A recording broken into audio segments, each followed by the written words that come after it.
In a democracy, who would want to say you cannot even speak? Well, that's what happened yesterday. And as a result, important issues, certainly important to the committee, regarding abortion, were not even the focus of the media attention. That just flew off the attention span because of the notion of denying a member the right to speak on a provision that affected only her jurisdiction. Now, I am clear on where I stand on reproductive freedom, and I oppose that bill in its entirety, and every member of this House knows that bill will never see the light of day on the other side of the Congress in the Senate and will never become law. It's a message bill. That's all right. Both sides, when they capture the Congress, participate in message bills. Problem with the majority in the House is that it only does message bills. That's why this House has now gone down in history as, or this Congress, forgive me, as the Congress that was the least productive in American history, because all it has had is message bills. Well, it's one thing to have a message bill on the United States of America. It's another thing to have a message bill that involves a message pertaining to a local jurisdiction where the local jurisdiction has no voice, no vote, no voice.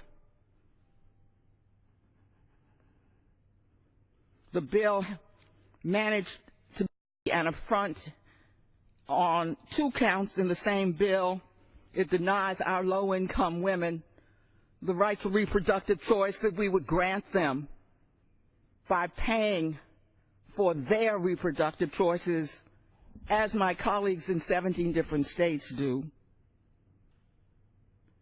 And it violated the very principle of local government, which was at the root of the American Revolution. And then, in one of the great contortions in legislation, the bill seems to have recognized that you cannot really legislate for a local jurisdiction.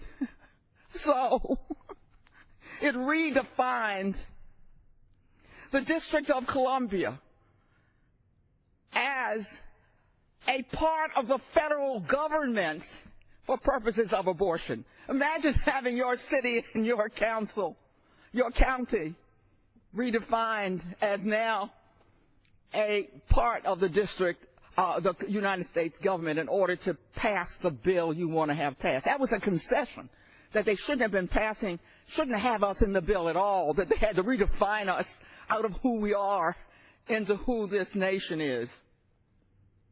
That kind of contortion undercut any possible legitimacy for the bill.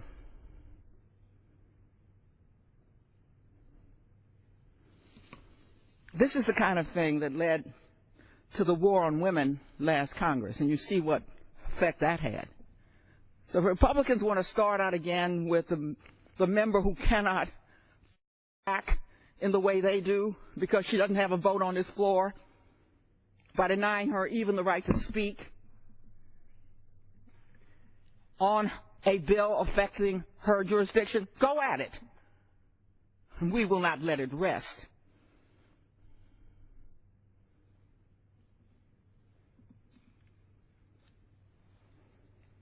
We saw this local jurisdiction, this same local jurisdiction, now one of the most successful local jurisdictions in the United States. We raised $8 billion on our own. We are building everywhere. We added 50,000 people in the last census. This jurisdiction faced shutdown in the just passed infamous shutdown of the federal government. Well, the public will say that can't be. They shut down the federal government. Well, as a matter of fact, the Congress makes the District of Columbia bring its $8 billion budget right here, signing off on it before we can spend our own local funds. You are hearing the very definition of autocracy, not democracy. When money that the Congress has nothing to do with has to come before this chamber in any form or fashion, that can lead to catastrophe, and it almost did, because the Congress has gotten to narrow one, not one, of the one bit of business it has to do every single year, and that is pass on bills for appropriations for its own government. They hadn't done one.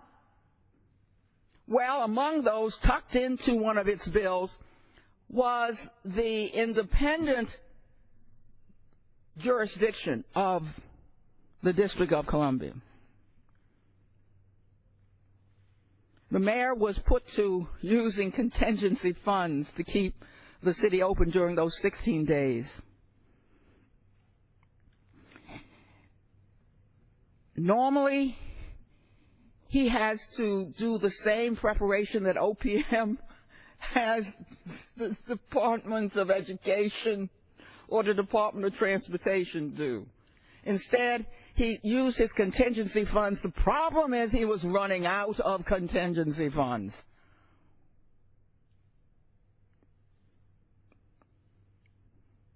There were members of this body that helped me. Finally, in negotiations with the administration, with our Republican colleagues, and of course with the Democrats in the Senate, I thank Chairman Darrell Issa, who chairs the Government Reform Committee with jurisdiction, among other things, over the District of Columbia. I thank Eric Cantor, a member of this regional delegation, for his efforts as well. There were just as many Republicans and Democrats in the Senate who were helpful, and others whom I have not named who were helpful here. But it took a three-way negotiation to get us out of that, so that, and the reason that negotiation was important is that we are waiting as I speak to see whether or not there's going to be another government shutdown. Hopeful about that, because we're told that we may have a delay for a few days, but the prospect is there wouldn't be another shutdown. But we didn't know that. So I had to negotiate for something that the federal agencies do not yet have. They are now being run on what is called a continuing resolution based on last year's appropriation, 2013 funds. Imagine if we had had to do that, run a big city on funds from last year, although you have appropriated funds for this year. You know, it could result in violation of contracts, all kinds of upheavals in your city. I was able to negotiate a bill that would keep us open until or for the rest of the year. That's fiscal year.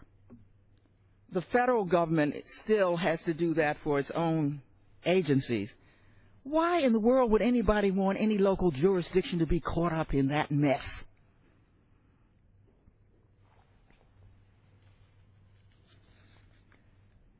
Fortunately, there is no disagreement on this. I don't want to leave the impression that this is a matter of great contention.